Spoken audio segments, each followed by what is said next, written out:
Hello guys, I'm back again here on Subscription Boxes and More with Michelle.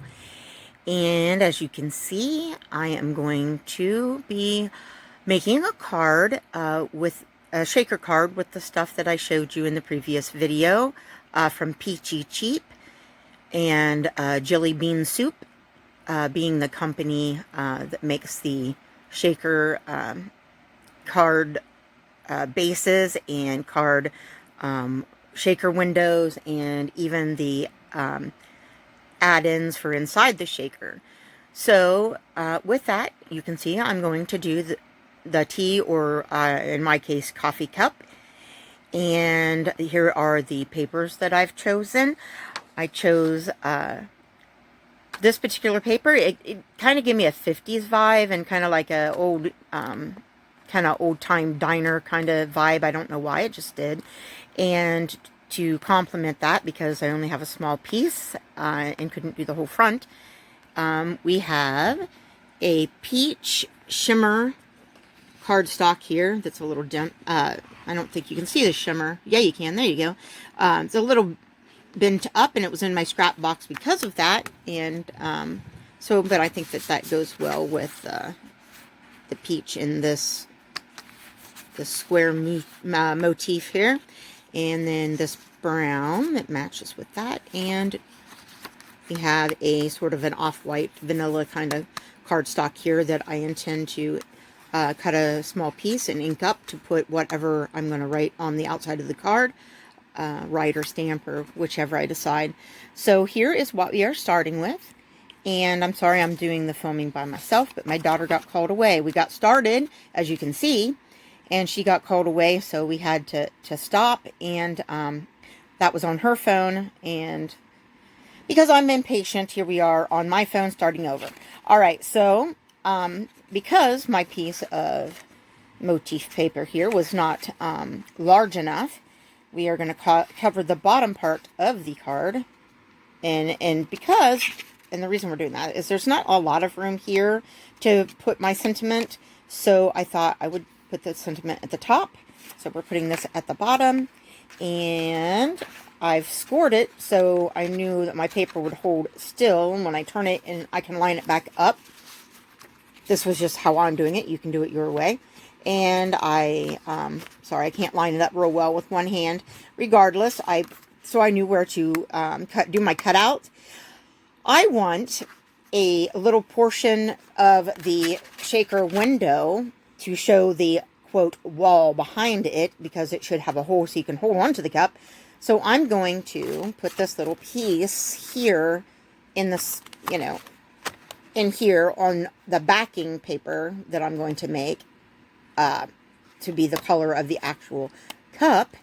And that way you'll see that little bit of the wall. Just, I don't know, I just thought that it might be neat to do that, because it's so, it's just such a big open space, and it just feels to me like it needs something to break up all that and to make it even more cup-like. So I'm going to do that, and then I'm going to find a color that will coordinate, and I'm thinking possibly a green color, since I'm already doing the peach. I don't really want to do yellow, because I don't know, I just think that with the peach and everything, the green would be better. I think I'm going to look for a green piece to be the actual backing of the cup, and I will be right back with you in just a moment. Okay, we are back, and I've done a little, I found the green that I decided on, and I did a little fussy cutting of some butterflies out of this piece of paper here, which may, if I look, I'm not 100% certain, but I'm thinking this actually might be a Jillibean Soup paper. If my memory serves me, it might actually be an old retired Jillibean. Regardless, I settled on, I thought this actually kind of was more the perfect green. Not 100% perfect because it's faded, but then I decided, you know what? I've got this scrap, and the cup really could use some details. So there we go with some details. And like I told you, I put this so that you know, because the handle needed definition, and that's like showing the background, you know, the wall. Where did that go? Really? I lost my wall. Okay, there you go. So I'm not lining it up real well. But anyways, there you go.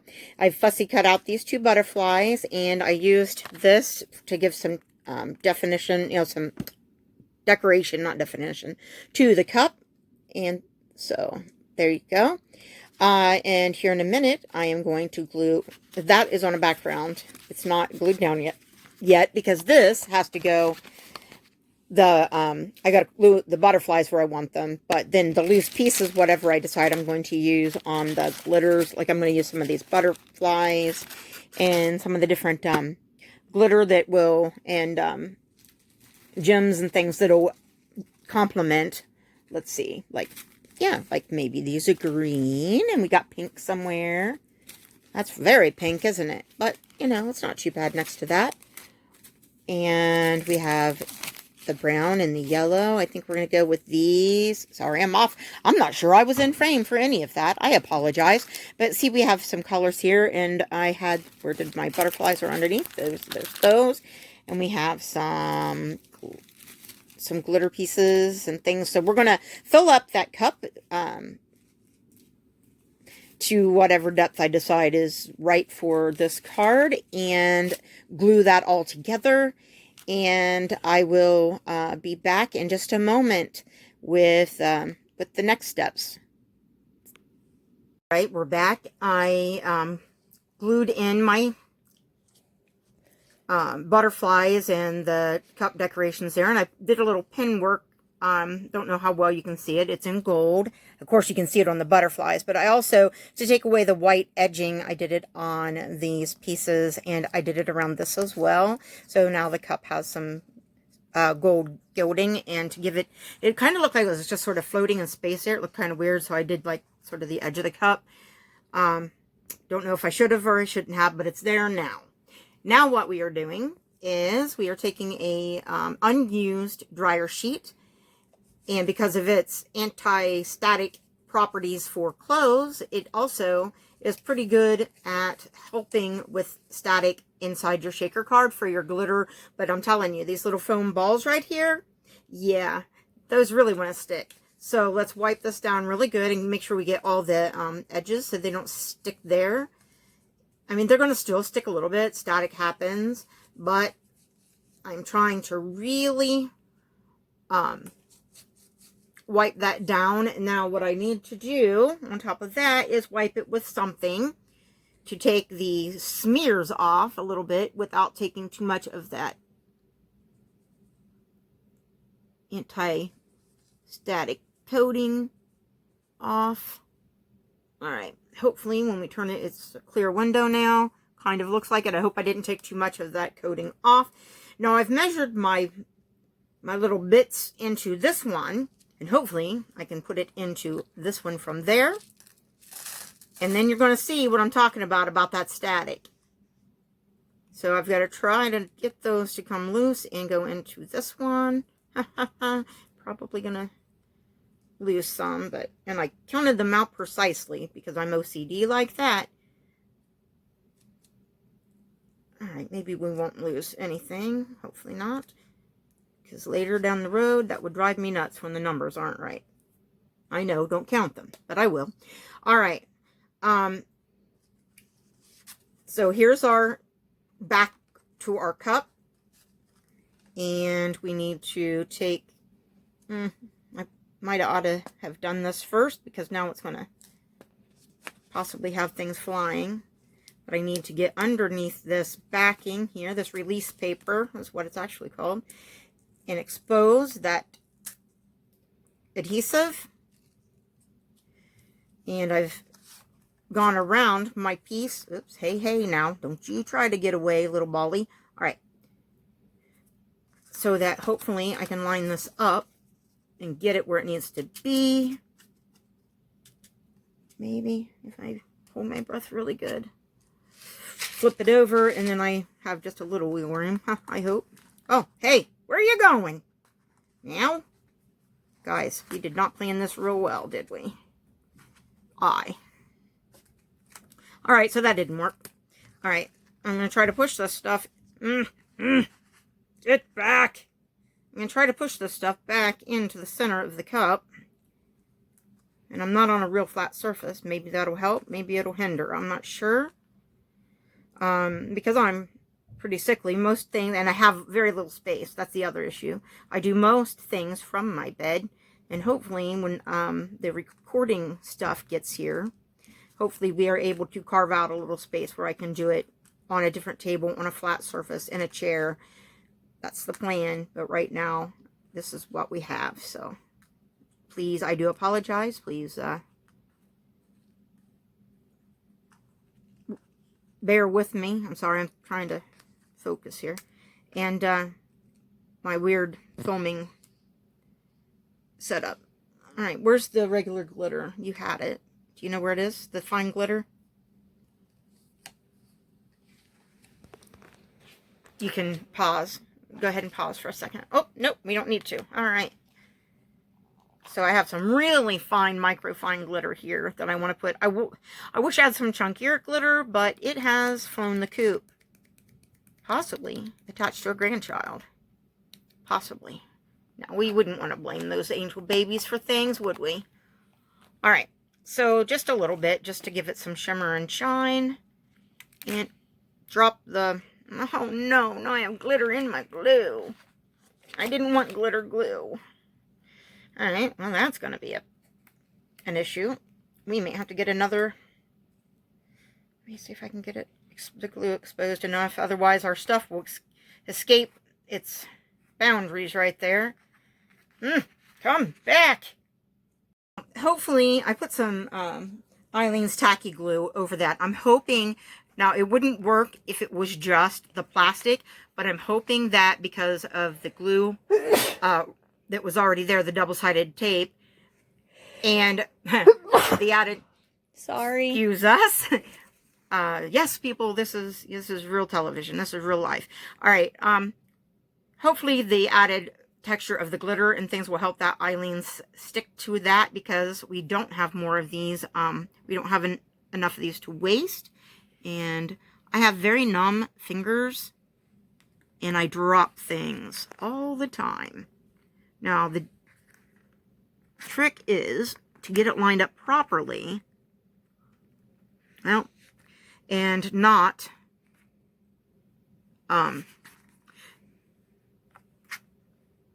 get any of our pieces, our bits and bobs there underneath. But I may have gotten it just a hair off, which could be a problem with our cup decoration. Well, I don't think it's going to be too bad, guys. So here is where we are. We have to now glue the backing down to the inside front part of our card.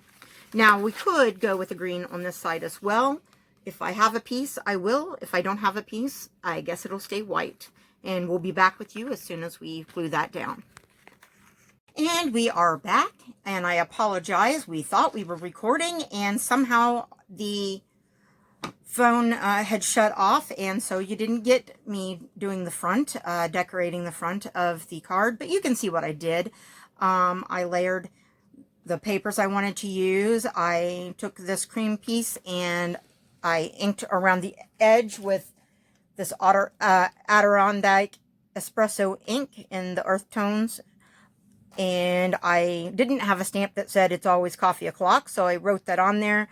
I'm not really happy with that completely because I shake a lot, but there you go. I can write better than I can write smaller.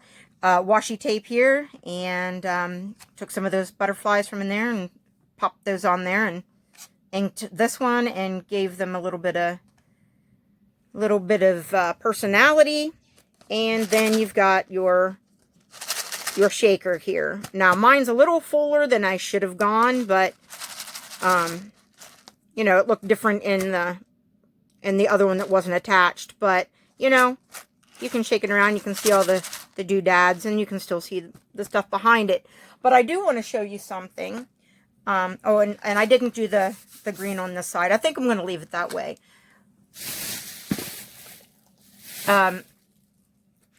we got a transition here. Hopefully we don't shake you around too much. But I wanted to show you the reasoning for using that dryer sheet. All right, guys, sorry for the starting and stopping. We lost our little tag here. My daughter made this tag, and as you can see, I don't see how those styrofoam balls are just sticking and not, yeah, she did not use the dryer sheet so that we could show you the difference. And, but isn't that really cute too? Those colors really look good together. So anyways, she did one of the tags, and we figured you only needed to see us put one thing together. So there we go. So the difference with using the dryer sheets, the difference without. Thank you for joining. I hope you watched to the end. And I hope to see you real soon in the next one.